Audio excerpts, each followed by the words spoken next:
அன்னைக்கு நேரத்துல ஆயில் விட்டா உரக்கண்டு போடுறவன் அவனுக்கு பிடிக்காது சாம்பார் விசேஷ அஞ்சாமத்து அன்னைக்கு சாம்பார்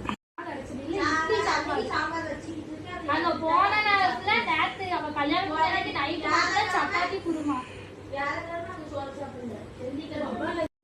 அவ கேட்டா வர என்னெல்லாம் தெரியும்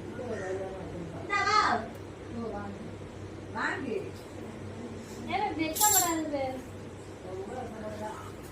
ஆனா போனிச்சாங்கலாம் இவன் வயசுல காஞ்சாங்க தெரிய மாட்டேங்குது 5 நாள் முடிஞ்சிட்டு இன்னும் 5 மாசம் தான் முடியல கணக்கு எடுத்து ஆமா தோச்ச துணிக்கல கொண்டு போய் யாரையும் கட்டாவ